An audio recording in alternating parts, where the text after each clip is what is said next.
Ibwana, mambo vipi? Mambo ni aje mwanafamilia Together Online? Ni wakati mwingine tena tumekutana tuzungumze kuhusiana na hiki ambacho kinaendelea huko kwenye mitandao ya kijamii. Ibwana, mwanadada Karima Story ameweza bwana kutia neno kuhusiana na ripoti kutoka jeshi la polisi kuhusiana na kesi ya mwanadada Nicole ya utapeli, ambapo anachezesha upatu, lakini mwisho wa siku atoi pesa kwa ambao wanacheza nao. Sasa Karima Story amegusia issue ya jina la Nicole, na jina ambalo limetajwa na jeshi la polisi kwamba Nicole jina lake halisi anaitwa Joyce Mbaga.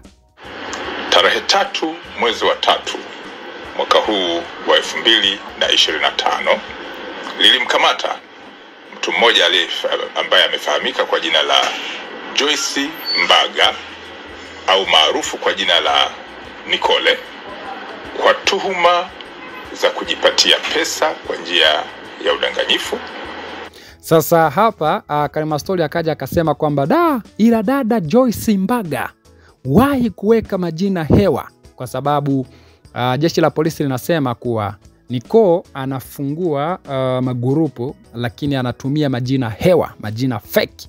Alafu mwisho wa siku analaza mbele na pesa za watu. Sasa hapa Karima Story anasema ila dada Joyce Mbaga wahi kuweka majina hewa. Sasa Nicole limekujaje? Hebu tuchakate hili jina jamani. Sasa huyu akaja akasema kwamba Nicole kavaa kiatu ambacho hakina sore. Kwa sababu kwamba kila kitu kwake ni fake mpaka jina ise. Kwa sababu kwamba kutoka kuwa muhehe mpaka mpare. Yakasapia kwamba imagine wewe ndo mjerajela alafu mfungwa ndo huyo. Yakasapia kwamba ngoja atoke, sema namsema. Nina kijumbe anacheza majina 45 moja mpaka 15. Ni yeye baada ya miezi miwili ni yeye.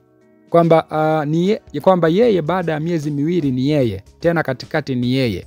Kuongoza anasema kwamba kuongeza mafaini hawajambo. Milioni 25 nimekatwa milioni 6. Nachoweza kuambia hizi pesa na sisi tunazitafuta kwa shida. Yakasa kwambira Mange Kimambi alisema, lakini watu kueni naye makini hawakumwamini. Ulivokuja kucheka kwa nguvu kwenye comment utasema sio wewe uliyebadili. Okay.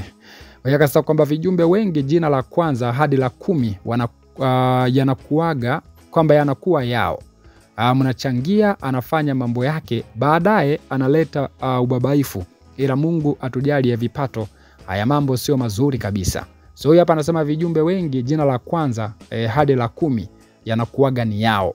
Naona bwana kwamba vijumbe wengi kuanzia lile jina la kwanza mpaka la 10 kama Nicole ambavyo alikuwa anafanya, manake jina la kwanza mpaka la 10 unakuta ni lake.